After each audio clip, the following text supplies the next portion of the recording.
Kebutuhan pasokan pakan tambahan bagi usaha budidaya pembesaran ikan lele masih menjadi persoalan. Salah satunya adalah harga pakan tambahan yang mahal. Untuk mengatasinya dibutuhkan solusi untuk mendapatkan pakan ikan yang berkualitas namun dengan harga yang terjangkau, yaitu dengan memanfaatkan bahan baku pakan alternatif yang mudah ditemukan. Salah satunya adalah maggot yang mudah ditemukan dan biaya budidayanya relatif murah. Seperti yang dilakukan oleh kelompok Mina Clarias, Kelurahan Jurang, Kecamatan Temanggung, Kabupaten Temanggung, Jawa Tengah.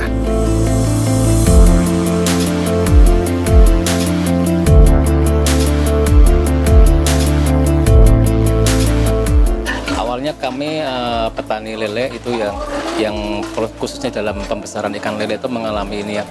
Kalau kita pakai pakan pabrikan, kita mengalami keuntungan yang mepet.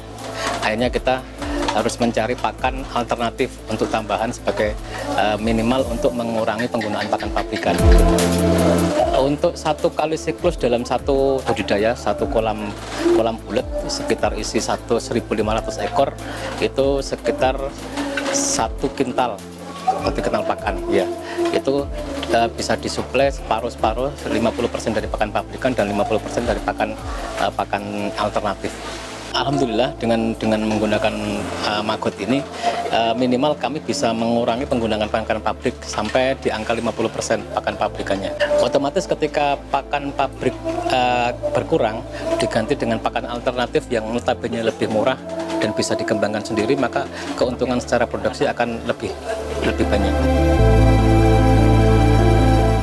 Keinginan kelompok Mina Clarias untuk mendapatkan alternatif pakan ikan mendapatkan respon positif dari Balai Pelatihan dan Penyuluhan Perikanan Tegal. Para penyuluh perikanan kemudian hadir di tengah-tengah kelompok untuk turut membantu pemecahan masalah pakan alternatif. Dengan bahan-bahan budidaya yang mudah diperoleh serta murah, budidaya maggot kemudian dipilih sebagai solusi untuk mendapatkan pakan alternatif untuk menunjang budidaya pembesaran ikan lele. 60-70% itu biaya produksi para pembudidaya ikan itu habisnya di pakan. Sehingga selama ini kita sering berdiskusi antara para pembudidaya ikan, kemudian para penyuluh, termasuk di antara kita para penyuluh di Kabupaten Temanggung ini berdiskusi kira-kira gimana solusinya. Itu kemudian kita mencoba budidaya maggot dan ini terasa baru. Setelah kita berhasil membudidayakan maggot dalam skala kecil, kemudian kita berdiskusi menjadikan maggot ini sebagai pakan alternatif untuk ikan. Pada saat itulah kemudian kita mendiskusikan, mengenalkan bahwa maggot itu bisa jadi pakan alternatif ikan. Dan ternyata mudah, lebih simpel karena bisa diolah dari sampah. Jadi kita tinggal bawa proses, kita bisa menjadikan sampah ini menjadi berkah bagi para pembudidaya ikan sebagai pakan alternatif. Maggot merupakan larva lalat Black Soldier Flies atau BSF, memang sangat istimewa karena mengandung nutrien yang lengkap untuk ikan dan kualitasnya yang baik. Dengan kandungan protein di atas 40%, maggot bisa diproduksi dalam waktu singkat dan berkesinambungan dalam jumlah yang cukup untuk memenuhi kebutuhan pakan ikan. Daya tahan hidup maggot sangat tinggi, sehingga budidayanya bisa dikatakan cukup mudah. Budidaya maggot bisa dilakukan di sekitar pemukiman warga karena Black Soldier Flies atau BSF sendiri tidak mengganggu dan aman bagi kesehatan manusia. Tahapan-tahapan dalam budidaya maggot diantaranya adalah persiapan sarana fisik yang terpadu seperti kandang atau insect net. Kandang adalah kebutuhan utama yang diperlukan dalam melakukan budidaya, bertujuan untuk memproduksi telur-telur sebagai bibit maggot BSF. Untuk skala kecil menengah diperlukan kandang sebesar 2,5 meter kali 4 meter dan tinggi 2,5 meter. Media penetasan. Media penetasan bisa dibuat dari box atau wadah kecil dalam rak, di mana telur-telur ditetaskan menjadi larva untuk kemudian dipindahkan ke biopon sebagai media pembesaran. Biopon. Biopon memiliki fungsi untuk memproduksi larva muda. Bidang miring pada biopon digunakan sebagai jalan migrasi prepupa. Unit pengolahan sampah. Unit pengolahan sampah diperlukan untuk mengolah sampah sebagai sumber makanan bagi maggot. Tahapan selanjutnya adalah tahapan budidaya. Pada dasarnya kegiatan budidaya ini terdiri dari 2 kegiatan utama, yaitu kegiatan budidaya lalat BSF, dan budidaya maggot BSF. Kegiatan budidaya lalat BSF adalah memelihara lalat BSF untuk nantinya akan menghasilkan telur-telur yang akan ditetaskan menjadi larva atau maggot. Untuk mendapatkan telur BSF, kita bisa mendapatkannya di alam dengan cara menyiapkan wadah yang diberi media sampah organik, diberi campuran BR.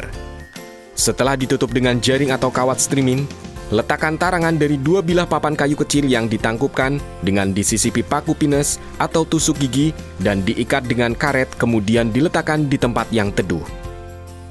Lalat BSF akan bertelur di sela-sela tangkupan kayu. Telur-telur yang nantinya didapat, nantinya kita budidayakan sehingga kita bisa mendapatkan bibit larva dengan mudah dan kontinu. Fungsi dari InsectNet sendiri adalah kandang tempat memelihara lalat, di mana lalat dapat berkembang biak tanpa gangguan dari hewan atau serangga pemangsa seperti kadal, cicak, laba-laba, maupun belalang. Singkirkan hama-hama tersebut apabila ditemukan dalam InsectNet. Tanaman-tanaman pada InsectNet harus rutin disemprot air. Lalat BSF akan meminum air yang menempel pada tanaman tersebut. Dari media-media tempat bertelur lalat, kita bisa memanen telur menggunakan cutter. Kemudian bisa kita lanjutkan proses penetasan telur. Letakkan telur pada wadah yang dilapisi tisu. Kita bisa memanen setiap 3 hari. Siapkan nampan penetasan telur diisi dengan BR sebanyak setengah kilogram ditambahkan sedikit air. Taruh wadah telur di atas media. Tutup nampan dengan jaring atau kawat streaming untuk mencegah pemangsa atau lalat lain masuk. Letakkan di rak penetasan telur BSF. Pemeliharaan maggot.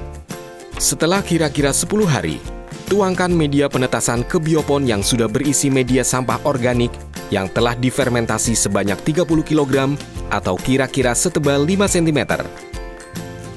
Sampah inilah yang akan menjadi makanan bagi pertumbuhan maggot.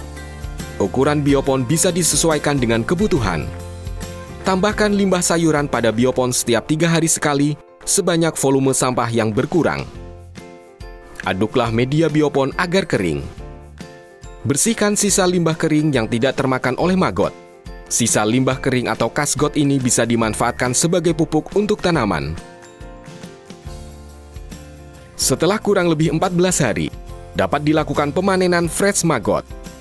Setelah disaring dan dibersihkan, fresh maggot dapat langsung ditimbang dan dimasukkan ke dalam kemasan.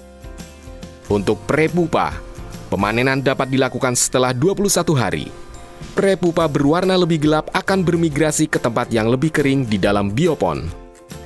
Ini adalah proses migrasi prepupa ya. Prepupa itu sebelum jadi pupa dia migrasi mencari tempat yang lebih kering. Jadi dia naik seperti ini.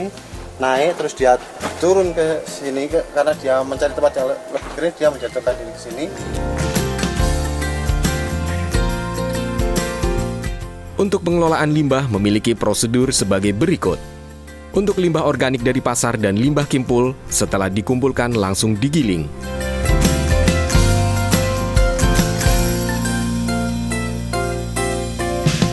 Untuk limbah organik, dimasukkan ke dalam wadah untuk ditiriskan selama 2 hari.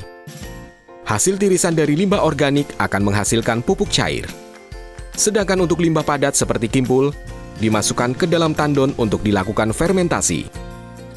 Fermentasi limbah menggunakan 100 ml tetes tebu, dicampur dengan 100 ml EM4 perikanan dan 1 liter air untuk limbah sebanyak 100 kg. Fermentasi limbah organik pasar membutuhkan waktu 1 minggu. Sedangkan fermentasi limbah kimpul membutuhkan waktu 3 hari. Untuk limbah rumah tangga cukup dikumpulkan pada wadah tertutup dan didiamkan selama 2 hari. Sesudah itu dapat langsung diberikan kepada baby maggot. Budidaya maggot memberikan banyak keuntungan. Selain sebagai solusi permasalahan pakan tambahan, juga menjadi solusi untuk permasalahan sampah di perkotaan.